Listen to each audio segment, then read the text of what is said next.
سورۃ الانفال آیت نمبر 4۔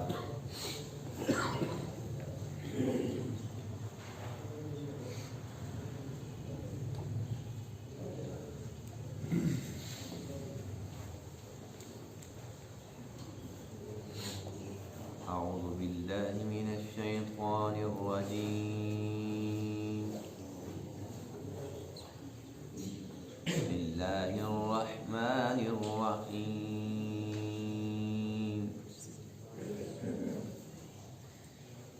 كما أخرجك ربك من بيتك بالحق وإن فريقا من المؤمنين لكارهون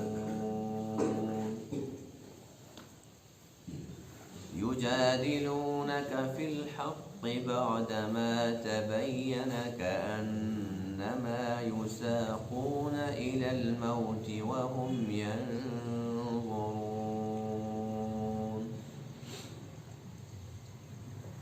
وإذ يعدكم الله إحدى الطائفتين أنها لكم وتودون أن غير ذات الشوكة تكون لكم ويريد الله أن يحق الحق بكلماته ويقطع دابر الكافرين ليحق الحق ويبطل الباطل ولو كره المجرمون۔ صدق الله العظيم۔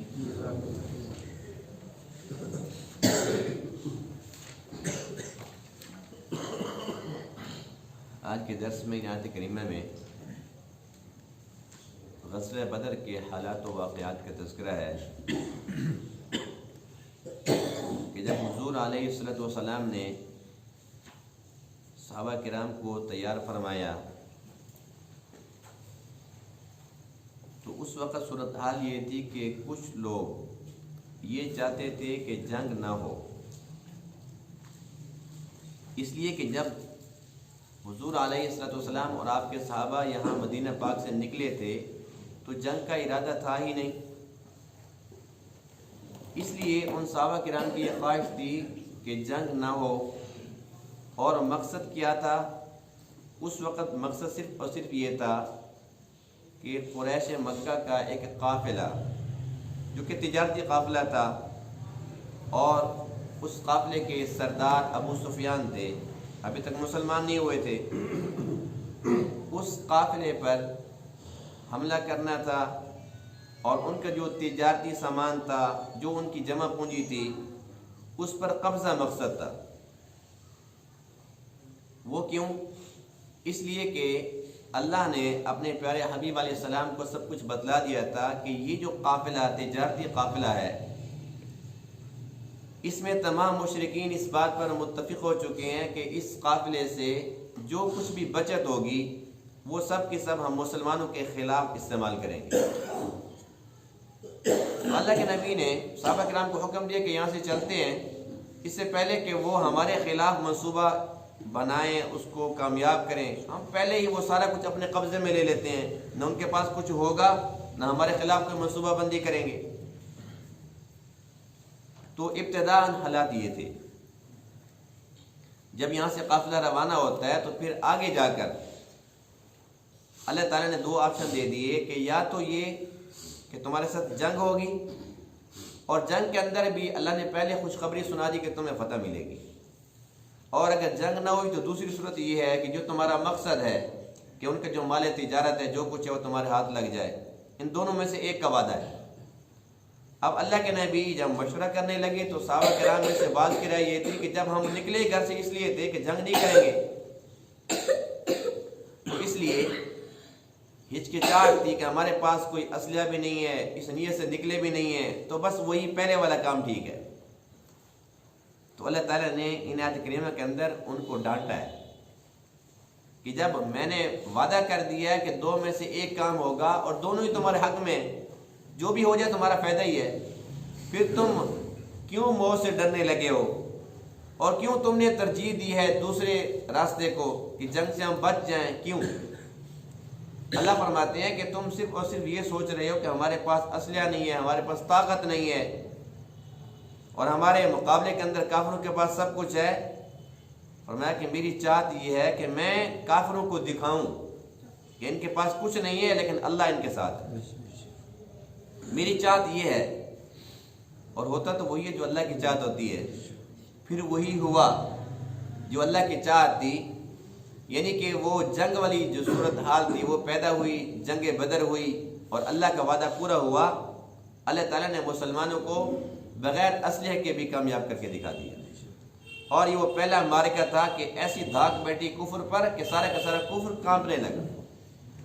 اسی بات کا ذکر ہے، کما اخرجک ربک، جیسا کہ نکالا آپ کو آپ کے رب نے، من بیتک بالحق، آپ کے گھر سے حق کے ساتھ، وَإِنَّ فَرِيقًا مِّنَ الْمُؤْمِنِينَ، اور بے شک ایک فریق مؤمنین میں سے، لَكَارِهُونَ، وہ اس کو ناپسند سمجھنے لگے، یجادلونک فی الحق، آپ کے ساتھ جھگڑا کرتے ہیں حق کے اندر، بعد ما تبین، اس کے بعد کہ وہ حق واضح ہو چکا ہے، ظاہر ہو چکا ہے، کأنما یساقون الی الموت، ایسے ہے گویا کہ ان کو موت کی طرف چلایا جا رہا ہے، وہم ینظرون، اور یہ اپنی آنکھوں سے موت کو دیکھ رہے ہیں، وَإِذْ يَعِدُكُمُ اللَّهُ، اور جب اللہ نے تمہارے ساتھ وعدہ کر لیا، احدى الطائفتین، دو گروہوں میں سے ایک کا، انہا لکم، کہ بے شک وہ تمہارے لیے، وتودون، اور تم پسند کرتے ہو، ان غیر ذات الشوکہ، کہ بے شک جو بغیر کانٹے والا ہے، یعنی کہ جو سیدھا سیدھا کام ہے تم وہ چاہتے ہو، تکون لکم، وہ تمہارا ہو جائے، ویرید اللہ، جبکہ اللہ تعالیٰ یہ چاہتا ہے، ان یحق الحق بکلماتہ، کہ وہ حق کو ثابت کر دے اپنے کلمات کے ساتھ، ویقطع دابر الکافرین، اور وہ کافروں کی جڑ کاٹ دے، لیحق الحق، تاکہ اللہ تعالیٰ حق کو ثابت کر دے، ویبطل الباطل، اور باطل کو مٹا دے، ولو کرہ المجرمون، اگرچہ مجرم لوگ اس کو ناپسند سمجھے۔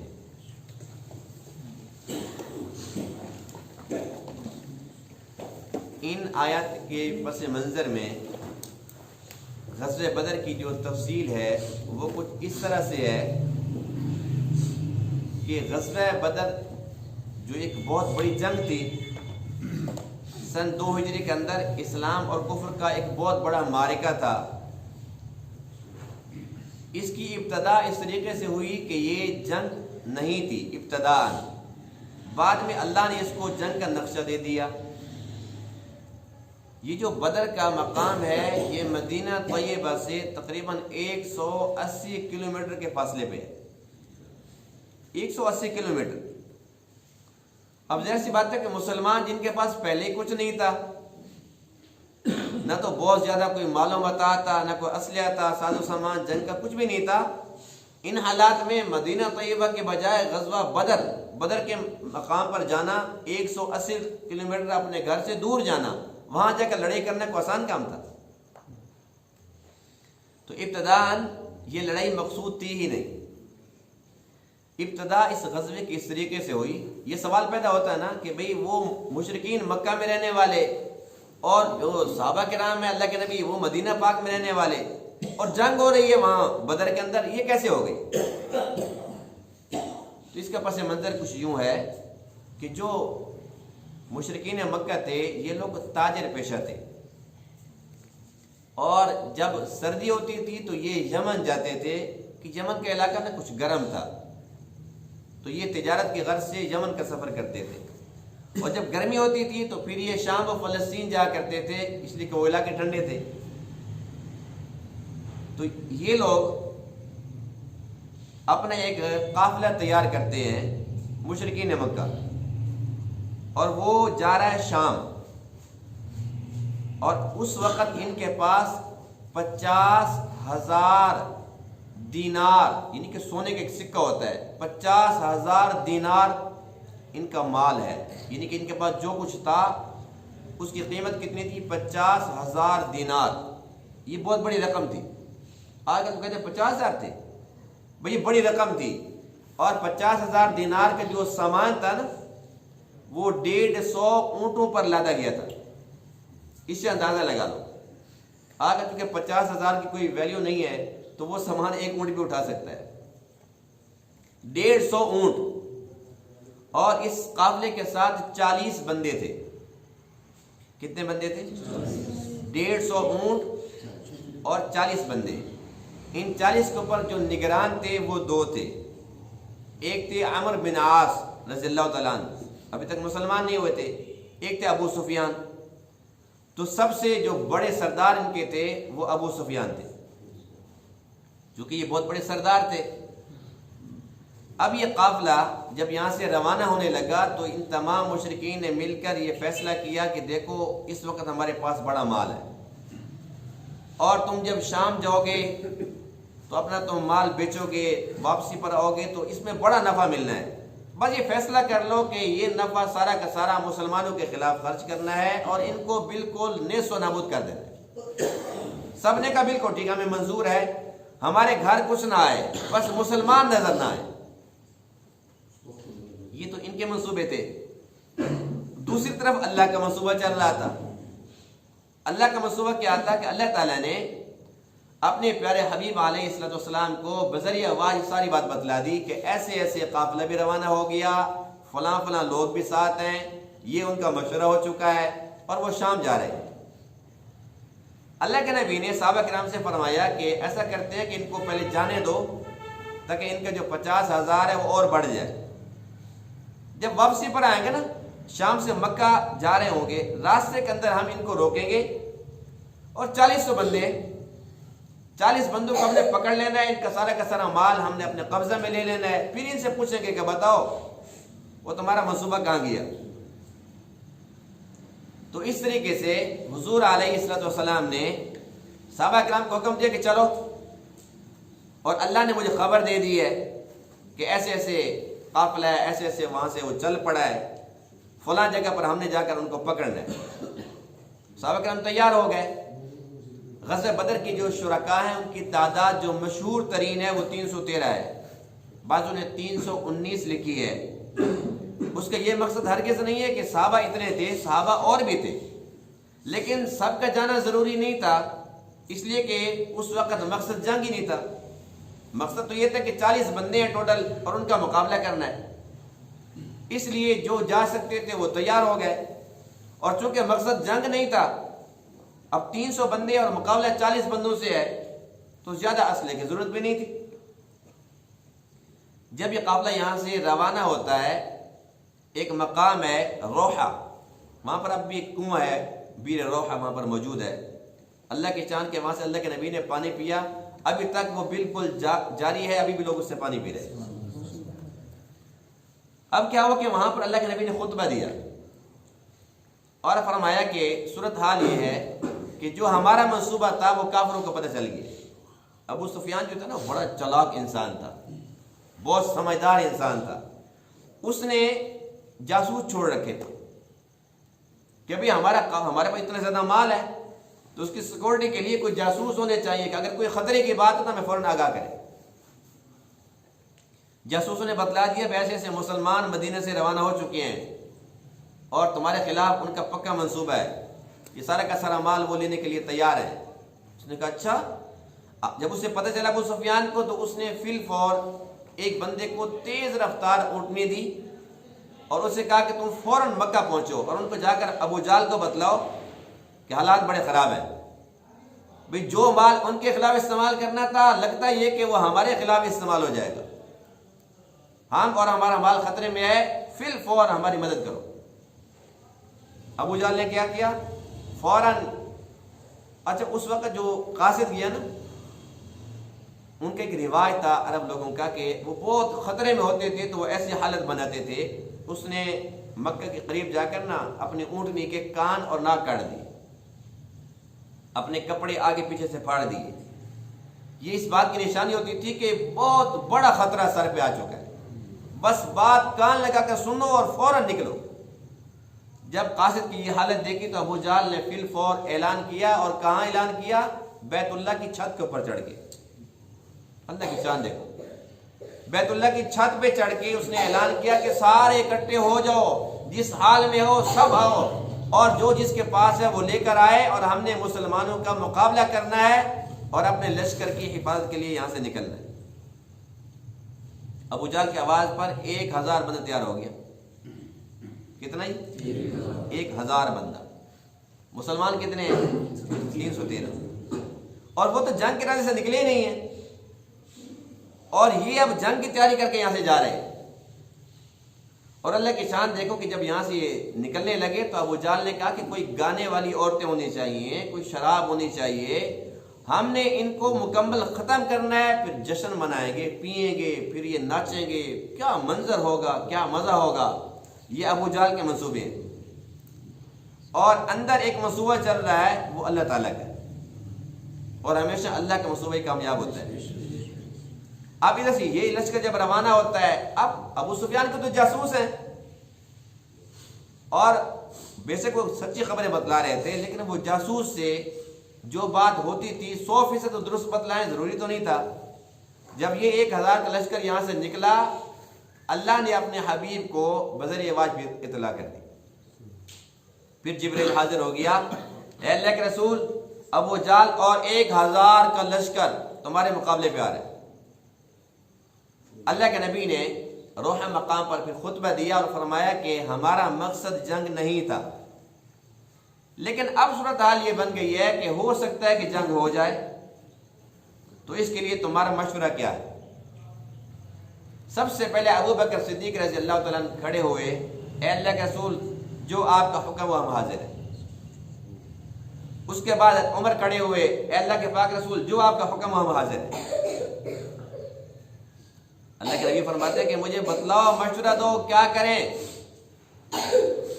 یہاں تک کہ مقداد بن عمرو رضی اللہ تعالیٰ عنہ، یہ مہاجرین میں سے تھے، یہ کھڑے ہوئے اور عرض کی کہ یا رسول اللہ صلی اللہ علیہ وسلم، بات یہ ہے کہ ہم اصحاب محمد ہیں، اصحاب موسیٰ نہیں ہیں۔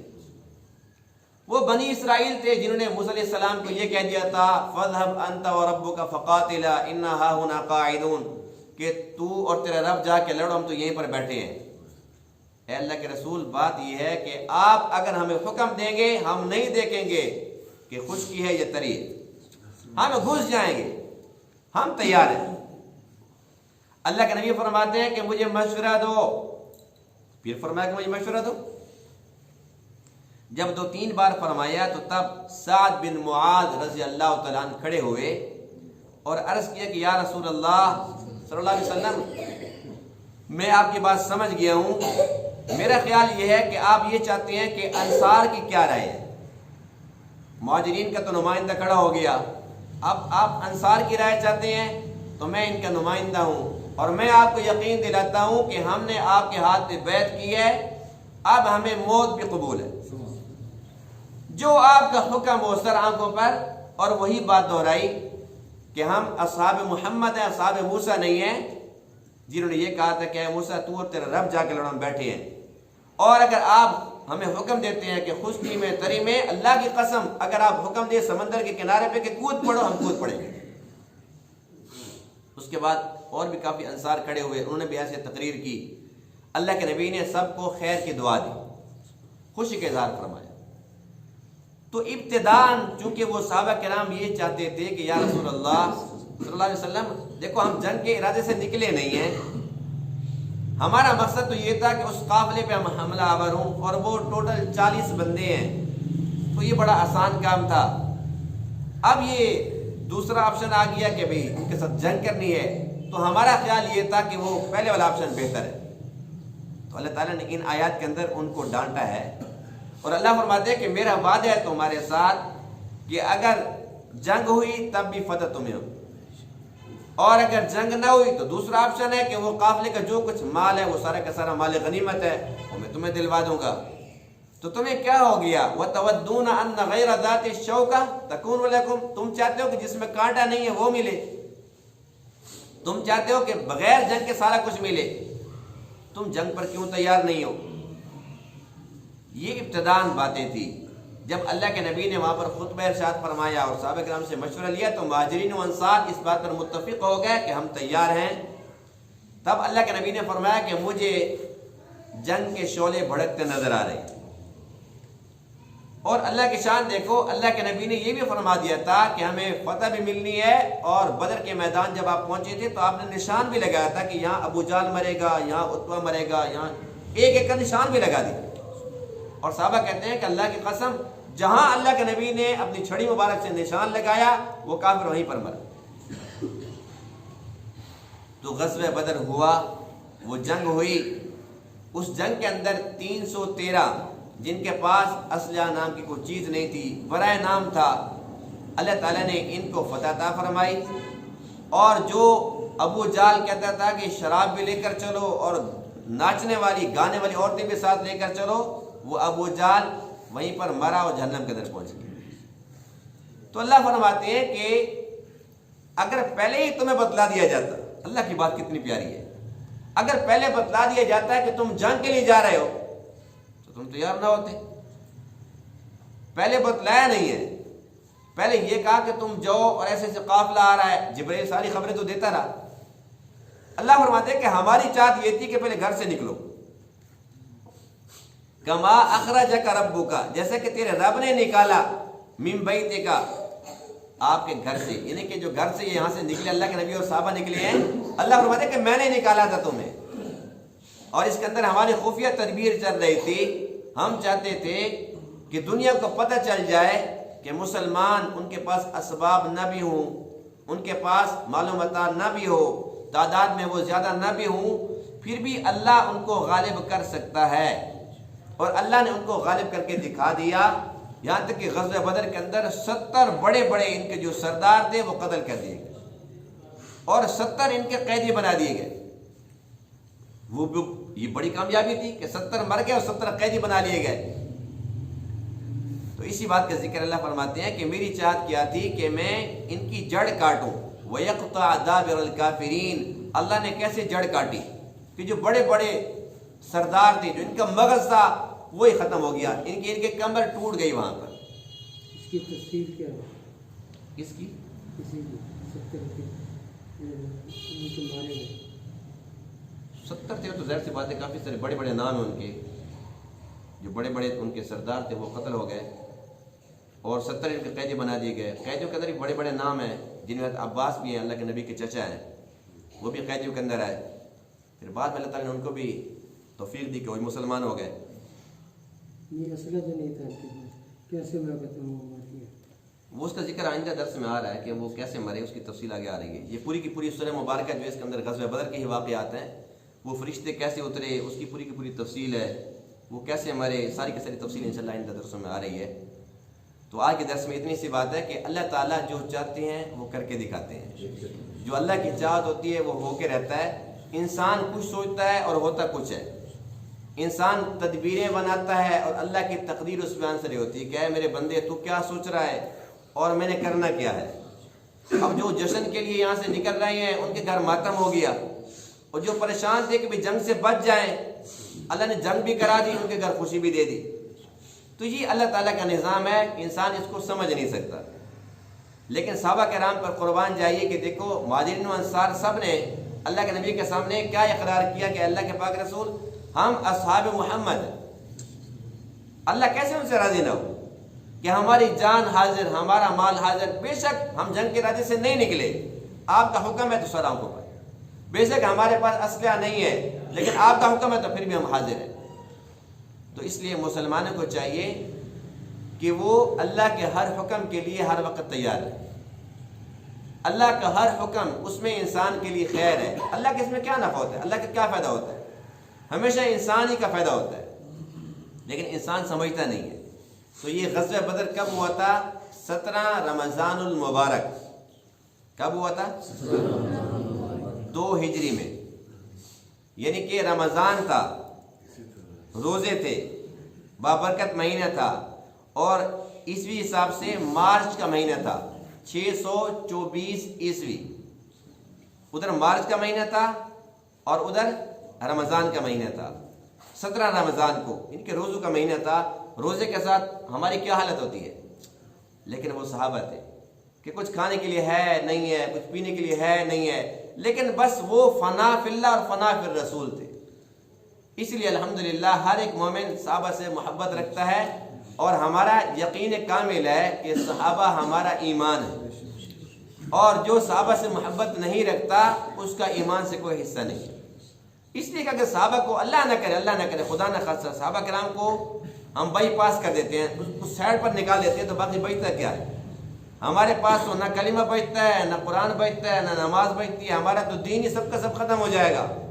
یہ صحابہ کرام ہی ہیں الحمدللہ جو ہمارے پہلے استاد ہیں. اللہ کے نبی نے ان کو سکھایا, انہوں نے ہمیں سکھایا. سلسلہ چلتے چلتے آگا یہ جا رہا ہے, قیامت تک چلتا رہے گا انشاءاللہ, لیکن بنیاد تو صحابہ ہیں.